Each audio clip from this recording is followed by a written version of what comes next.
We're at the 12th annual SEAS Student Research and Development Showcase on the George Washington University campus. I'm with Hamid and Reza, and what department are you with? I'm with biomedical engineering. Biomedical engineering, and you're with electrical engineering. Okay. So again, we're having like interdepartmental work together. So what's the name of your project?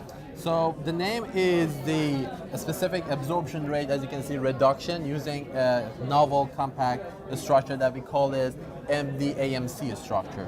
Okay. So the whole idea starts with this, that when you want to buy a mobile phone, you're considering different features. Like the screen resolution, the quality of the camera, like these are the cost or the battery life, speed of the processor sometimes. At the same time, right? But the only, I can say, that feature that is as much of an important as other factors and features is SAR. So what is SAR? SAR stands for specific absorption rate. It's the amount of energy, electromagnetic energy, that goes through your body. So various research has shown that using mobile phone in long term can can increase the risk of different diseases, especially cancer, in adults and kids. And recently we had this published paper from the Johns Hopkins University that they did the same research on kids, and they could see that the probability of some diseases has increased in kids. This is very practical because like every day we're just attached to our cell phones, and younger and younger and younger as children as well.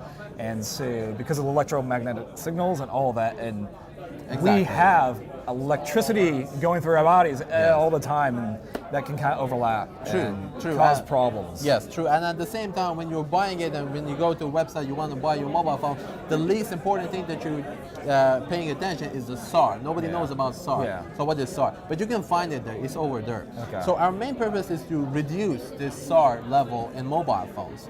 And so let's think of a situation that you're in an elevator and you want to use your mobile phone.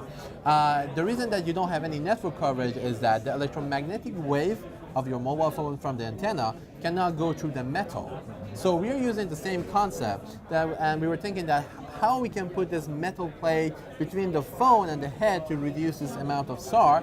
And we came up with designing and fabricating this structure. As you can see, we have it in here in a way that it reduced the SAR 70%. Okay. So we reduced. So only 30% might pass through. Only 30% can pass through. So let's think that you have what type of phone do you have, Adam? iPhone. You have an iPhone, right? So iPhone has a SAR level of on average 2 watt per kilogram. Okay, and for the amount of the maximum amount in America for mobile phone, it should be 1.6 watt per kilogram. So this is a lot, okay, and that's the maximum amount that your phone should have in America.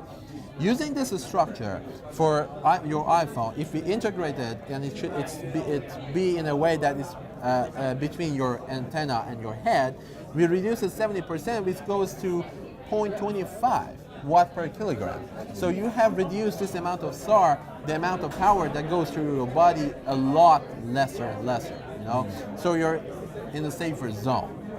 And we did our measurements for voxel model. Voxel model is the closest biological model to a human body. It has more than 125 tissue types inside it. So it's not just for one type of tissue that we did these measurements. No, it has different tissue types with different dielectric constants, and we did this, and we still got the 70% reduction.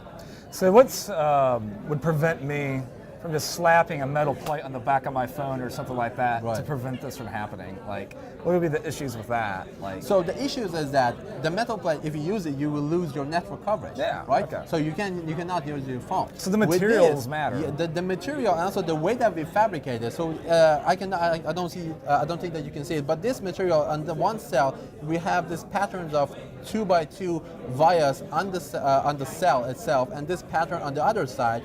That makes it possible not only that you don't lose your network coverage, you will gain the same network coverage that you had before. But the only thing it reduces is the SAR level. So you can use your phone without any problem with the network coverage, but reducing the SAR level to a very, very good level. Okay. So where what further research needs to be done, or where are you guys going with this? So I think that for the next step, we're thinking of expand this idea in different areas. Biological part of it, fabrication part of it, and also electrical engineering part of it. Make it more compact, try to work on the amount of SAR level that we can do, if we can make it like lesser and lesser. Also, if we can like work like an actual like human people and human cases for that. So there's a wide area in front of this this idea that we still can work and expand it. Okay.